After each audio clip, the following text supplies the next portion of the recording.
serangan rudal balistik yang diluncurkan Iran kembali mengguncang Israel. Kali ini hantam kawasan Petah Tikva pada Kamis malam dan memicu kerusakan serius di area yang dikenal sebagai pusat aktivitas industri dan teknologi. Menurut laporan di Jerusalem Post, rudal tersebut menghantam wilayah yang berada di antara permukiman warga dan zona industri. Dampaknya sangat besar, terbentuk kawah menganga di lokasi ledakan. Sementara gelombang kejut merusak sejumlah bangunan di sekitarnya. Serangan tidak berhenti di situ.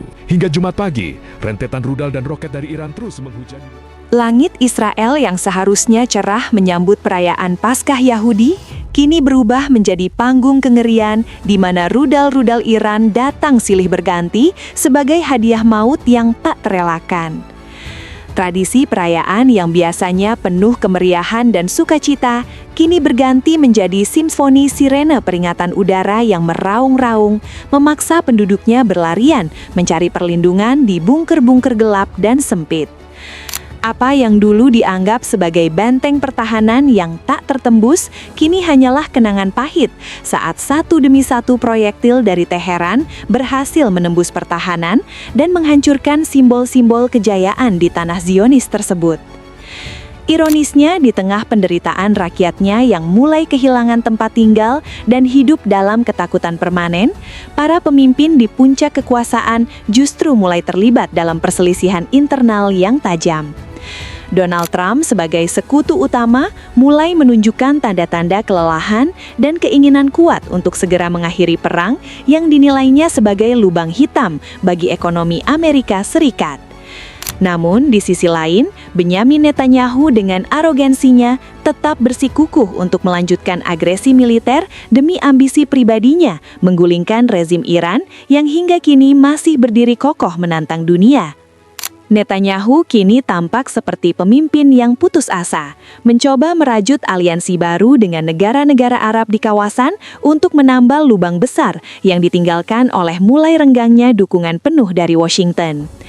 Ia sesumbar telah menghancurkan kapasitas industri militer Iran, namun fakta di lapangan justru menunjukkan hal sebaliknya, di mana serangan rudal dari negeri Persia tersebut justru semakin intens dan mematikan.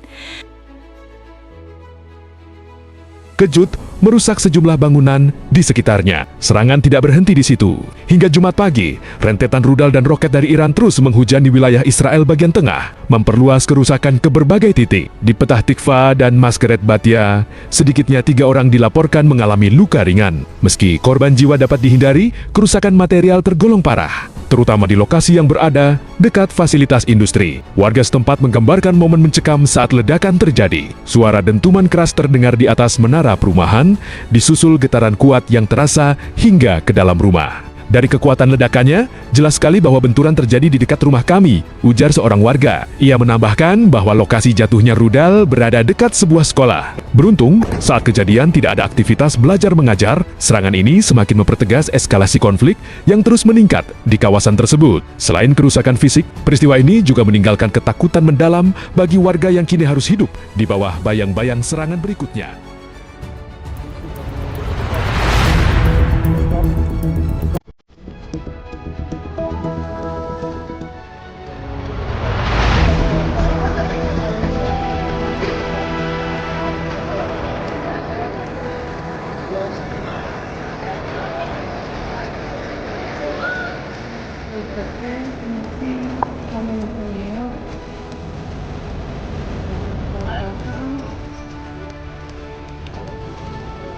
שקט איפה שנחל במלחמה הקודמת.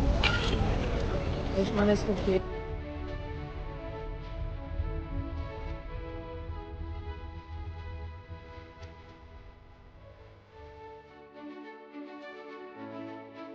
Komandan Garda Revolusi Iran memberikan sindiran yang sangat pedas dengan menyebutkan bahwa trauma yang dialami warga Israel adalah hadiah liburan yang paling pantas dari kebijakan keras kepala Netanyahu. Suara ledakan yang menggetarkan fondasi bangunan dan guncangan hebat di dalam bunker bawah tanah telah menjadi realitas harian yang merampas kewarasan penduduk Israel di tengah masa liburan mereka. Iran seolah ingin membuktikan bahwa tidak ada 1 inci pun tanah di Israel yang benar-benar aman selama agresi terhadap kedaulatan mereka dan sekutu-sekutunya di Lebanon terus dilakukan. Apa yang terjadi di kota-kota besar Israel saat ini adalah cerminan dari kegagalan strategi militer yang terlalu mengandalkan teknologi namun melupakan ketangguhan mental lawan yang sudah siap mati. Karma sejarah seolah sedang bekerja dengan sangat teliti, memaksa penduduk Israel merasakan kepedihan yang sama dengan yang dirasakan oleh bangsa yang mereka tindas selama puluhan tahun. Hilangnya tempat tinggal, akses air yang terbatas, dan ketakutan akan serangan mendadak telah membuat standar hidup di Israel merosot tajam hingga ke level yang paling rendah dalam sejarah mereka.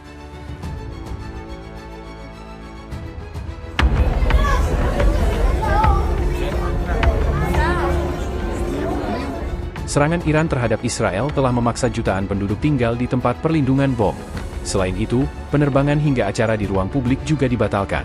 Komando Front Dalam Negeri IDF meminta warga sipil untuk terus berada di dekat tempat perlindungan bom. Tidak jelas sampai kapan kondisi ini akan berlangsung, mengingat Israel dan Iran masih saling serang.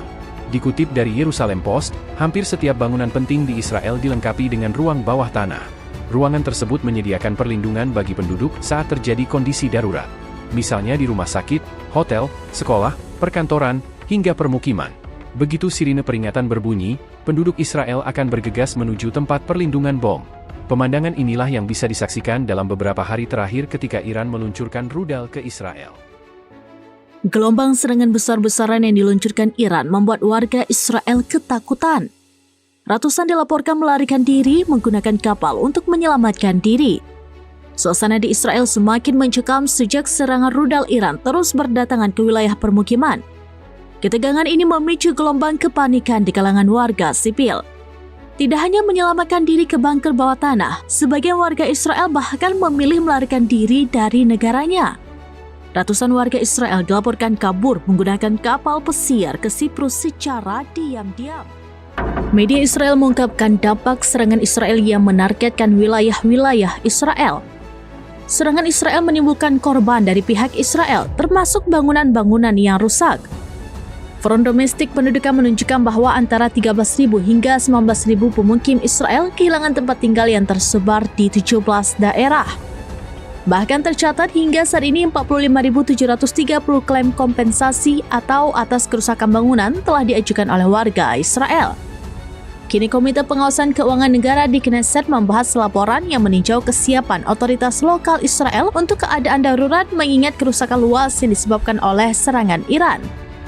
Mereka juga mengungkapkan kegagalan pemerintah Israel dalam melakukan manajemen krisis. Alasannya lantaran kurangnya koordinasi dan kekurangan yang signifikan dalam menangani kebutuhan dasar penduduk Israel.